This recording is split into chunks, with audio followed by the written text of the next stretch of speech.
Mom. All two of them. Welcome Good to morning. Carteret COnnects. I'm Mike. This is what's your name? Richard. Richard Clark, news director for the Carteret News-Times. I'm the host of Coastal Daybreak here, and we're doing our podcast here in the the extravagant studios of WTKF, the talk station, FM 107, AM 1240, on Friday, And July you catch 10th. us at Carolina Coast Online too. Yeah, go onto the website. You can see all these podcasts. Are they all up there? Yeah, there's several up there. We're hitting nearly 40. I think we're up to about 39, 38, And 39. we also have 4 other podcasts that we're putting up there. Yeah. Coastal Gardener, a few others if people want to check those out. Coastal Gardener's good, and you got Bogus up there too. Bogus, Dr. Bogus for fishing reports up there. The Senior Moments up Senior there. Moment from Things Carteret like that. Landing, Lynn Schultz, Ryan Kelly, and the gang. Yeah. Those are good podcasts. So lots of good stuff. That's a variety of topics to discuss and listen to. So they're great. Yeah. So we really didn't know what to talk about here because I think our mouths were salivating because after we leave the podcast here, we're going down the hall to the executive dining room and we're going to just have an early lunch here, see what the chefs have put out there today. So it's nice. Have you been upstairs to the executive dining room? I have not. I'm It's not an nice. You like it. executive. It's one of the tallest points in Morehead City. From there, you have a nice view of both the sounds and the ocean, and then the Beaufort High-Rise Bridge. We do not have an executive dining Sitting room. at your cloth linen table, and maybe enjoy a glass of Chardonnay before your meal comes out. If you have an inkling for fish today, perhaps it's Friday, they'll go out and get it for you. If it's not there, They'll probably go catch it for you. Don't have a menu per se, but it's whatever you feel like. I know when my buddy worked for Price Waterhouse, we would get the box for the Wizards basketball tickets. Yeah. And the executive box. That's sometimes. nice. Yeah. Yeah, that's and nice. And it was pretty highfalutin. I'll tell you that right now. It was nice. We went to where was it? We were at the NC. We went to the NC State basketball. I mean, my nephew At PNC. At PNC, and we were in the box there for Amtrak, Right. or DOT, and my nephew and they had the refrigerator there, and he opens it up and he's there. They only have domestic beer. I said, Tim, it's free. Have a domestic beer. Relax. Because if you go out on the concourse at the PNC, it's about $15 for that domestic beer. Yeah, absolutely. We went up to the what's it called now? Verizon Center in Washington D.C. Yeah. And my brother got a box for Amtrak up there, and there they had craft beer. Oh yeah, Tim absolutely they did. Who the hell's calling me? It can't be Richard Clark. No, it's not me. No, and I'll say this: the PNC Center is nice. They did a decent job on that. A lot of arenas, they're a lot better than they used to be. I'll say that they've come a long ways with fan amenities and whatnot, but they're expensive now. So. Yeah. So anyway, we're just joking about the executive dining hall because I watched Margin Call, the movie, and I was taken by the scene with Jeremy Irons. He's upstairs. He's the CEO. He's the CEO of the whole trading firm of the bank, basically. Yeah. And he's having a meal by himself, and he's dining, on cloth linen table overlooking it's like the East River in Manhattan, and having his meal there. And it's like, boy, at those companies, that's how they did it. Yeah, that's how they do it. That's how they do it. I mean, they're sitting there wide looking over Central Park eating. Yeah. Yeah, their personally ordered food. What they got going on, what they order, there's a whole line of people back in the kitchen cooking it up there, probably around the clock. Because it was in that movie, they were there like at the late hours. So. Oh, they were there in the wee hours. He was eating a steak. It was like 8 a.m. Yeah. So, but for him, he had just flew in on his helicopter, so it probably wasn't 8 to him. Yeah, we don't have a helipad here. No, we need to get one of those. We can land out there. Yeah. Yeah. We can get one of the helicopters with the floaty things and land in the little sewage pond. You ever been on a helicopter? Yeah. Really? Yeah. Where? Myrtle Beach. For what? Just a fan thing. I mean, where you go tourist thing. Tourist thing. Yeah. How was that? I mean, it was all right. I'm not a huge fan of it, but I mean, it was neat. Flying is not my thing. I don't enjoy it like some people do. It's just not my thing. I've never been up in a helicopter. Really? No, never have. I'd like to go on one of the fast ones, the military ones. Oh yeah, you got it. They get moving. I'd like to see what that's about. I see them going up and down the coastline on the beach and the 53s. They've been really busy lately. They're always training. Really busy. They're always training. Yeah. Well, more so than usual. I don't know what's going on, but they've been pretty busy lately with their helicopter Osprey type maneuvers.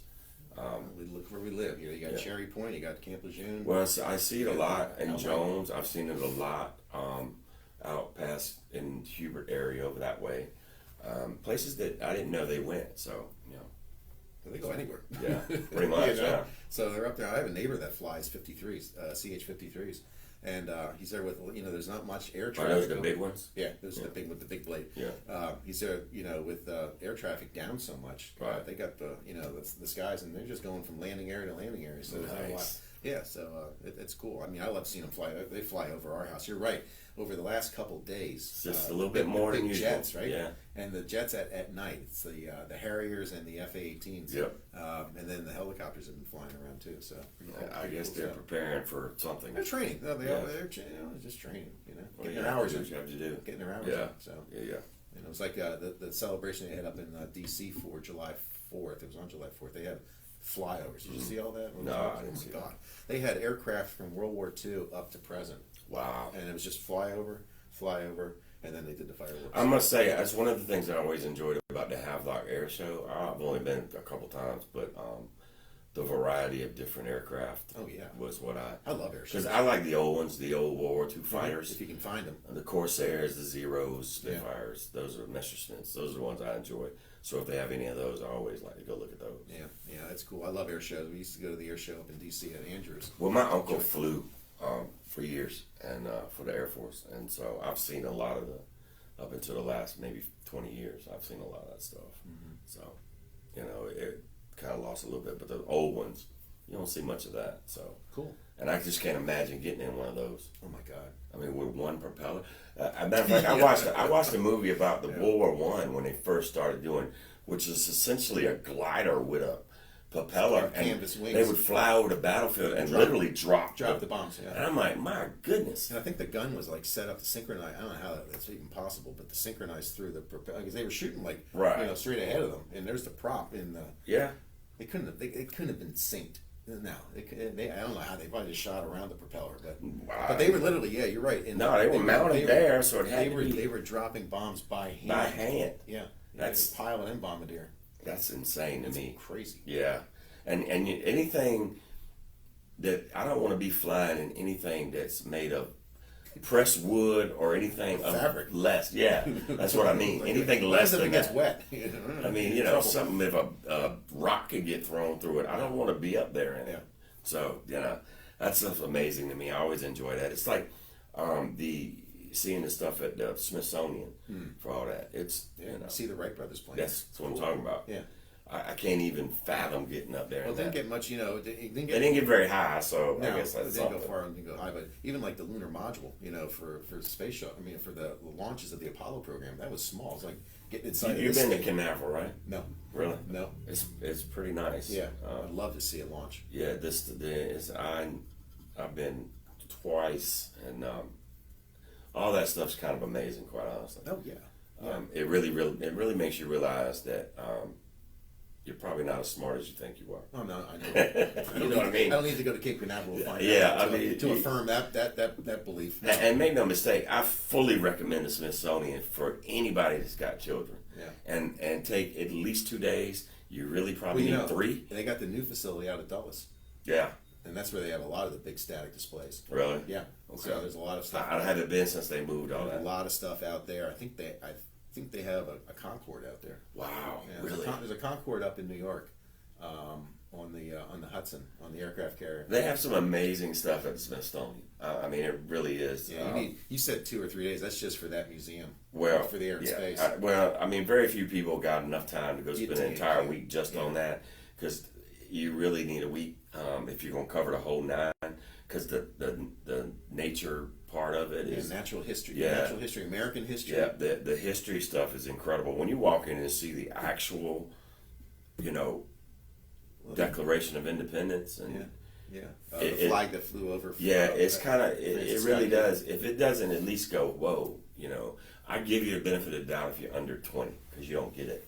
Yeah, but it is amazing. When you see it, you're like, wow. Well, even seeing like where Archie Bunker's seat, and All in the Family, that stuff is cool. I mean, seeing the Americana, Yeah, that's John a little bit. Travolta's suit Yeah. from Saturday Night Live. They got a Saturday bunch of Night stuff Fever. in that part of it now. Yeah, it's pop culture, but yeah, you're right. When you see Any of that history stuff. yeah, when you see Fort McHenry flag that Francis Scott Key saw, that's tattered, but it's saved. Well, to be honest, I went to the CSS News Museum in Kinston, and I expected that to be, how can I be kind? I didn't expect it to be as nice as it was, put it that way. Yeah.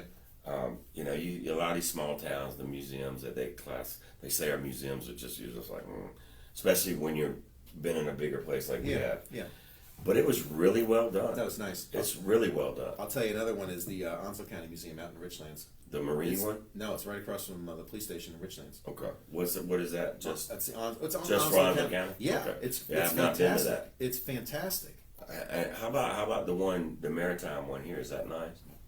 We're in Beaufort. Uh-huh. Oh, it's gorgeous. Right. Where our own Cindy Brown works. Yeah, I haven't been Oh, there it's yet. fantastic. North Carolina Maritime Museum in Beaufort, free to the public, and it's gorgeous. I mean, It's like you lots always and see lots of aquariums stuff. and things like that. I think the aquarium here is pretty nice. It is all nice. things considered. Oh yeah, it's nice. You pay to get in there, but it's nice. Right.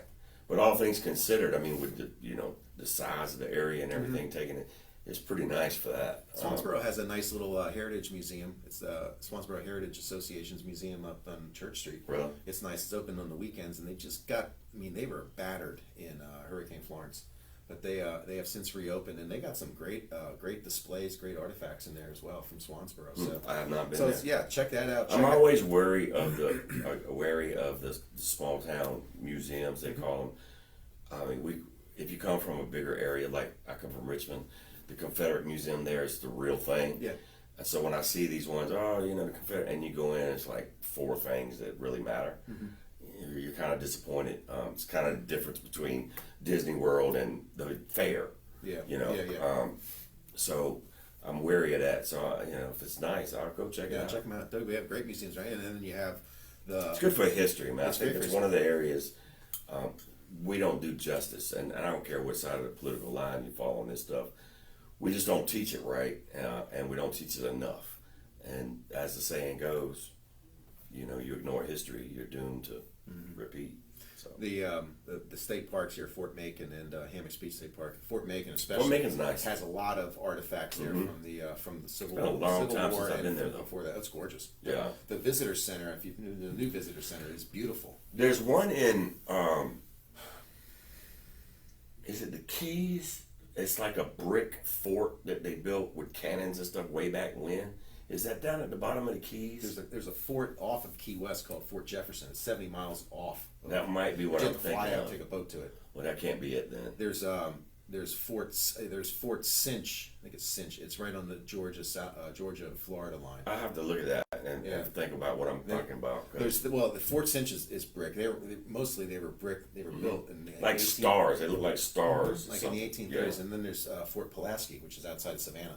Okay. That's cool. And then Fort Sumter in South Right, Carolina. Sumter, obviously. Yeah. But they're all built with brick, and they weren't built at the time when there was rifled shot. Well, and they have a lot of ones I'm thinking of. They build them like stars. You know what I mean? It's such an odd design. You kind of wonder what's going on there. Well, it was they were fortifications, so Right. it gave them multiple sides to look out. Plus, it was also not that they were going to blow down in the storm, but the wind would go around, much like the Octagon House. Oh yeah, which I is guess made that of makes wood sense. out to Cedar Yeah, Point. So, I guess that makes sense. I didn't think about the wind so part of it. they're fantastic. I love the old Civil War forts. Well, especially the one like New York on the Hudson, where there's some bottlenecks where they have things to defend it from people getting upriver and things like that. Yeah, that's how you guard We it. have it at the James in Richmond. Yeah. There's a lot of that type stuff. Yeah. I guess you have to, but it's pretty nice. So anyway, Cool. Well, I don't know. Look at how much ground we covered today. We did. We went to museums. We went to the museums. We started out talking about the executive dining Should hall. be interesting to see about school, what they do over the next couple of weeks. We're going to be talking on air next week on Coastal Daybreak with area superintendents from the 5 counties, Pamlico, Jones, Carteret, Craven, and Onslow, finding out how they got through the end of last year, and then how they prepared for the upcoming school year, and we'll hear what their plans are, and what input they got from students, faculty, and parents, and also the business community, because kids out of school and parents having to juggle that with their jobs. So I'm radical on my view on how I think schools will be moving forward, and they're usually pretty slow to change anything. So if they even get open, I mean, Governor Cooper's going to make the final announcement at the end of this month. Like I said before, I'm curious about the juniors that were juniors in March and down, because you've now been out of school longer than you've ever been out of school. Exactly. Yeah. How are you going to do when you come back? You're not going to feel like being in school, right? If they're like me. That's if they're anything like I was. I mean, these kids say like, I miss going back to school and seeing my friends. Like, I never had that problem. I could see my friends. Never had that problem. School just felt so confining. It's like, oh my God, we have to be. Did they not get out? I guess they don't get out and ride bikes to see their friends and stuff anymore. So. I used to do that. That's all we did. That's all we did. Ride bikes or play pickup ball or whatever sport we were playing. Well, essentially that was the move. Yeah, you drove to the basketball. You ride your bike to get your friends, and y'all ride to the park and play ball or whatever it was, and then go to the mall or ride to the mall or ride to the store or whatever. My bike was my freedom. That was absolutely. That got me out. Oh my God, I had the whole town. And absolutely, town. That was fun. I mean, you couldn't get out on the highway. No, but anything else was fair game. And it was cool to be out on the city streets when there weren't a lot of cars. Because now you're on the street riding versus side, your side neighborhood streets. You get out on the big street. Well, and Richmond was set up so that you in the city like 1 minute, and the next you're in the country on 2 lanes. Yeah. So it was really kind of fun to do some of that sort of thing, and you could take shortcuts and go around, go in the country and come back out on the other side of the city, things like that. Yeah. But you probably can't do a lot of that now. Highway systems are different. I would never drive on a highway, let alone like on Highway 24 here. Right. I wouldn't do that. I see people doing it all the time. Yeah. I see people riding bikes on 58. That's crazy. There's like that little from right. the fog line to the grass. There's about that much seriously? space. I'm not going to do that. It's like mopeds. Please, don't even get me started on those. We'll have a topic on. We'll do those. That's Yeah, mopeds. They bother me.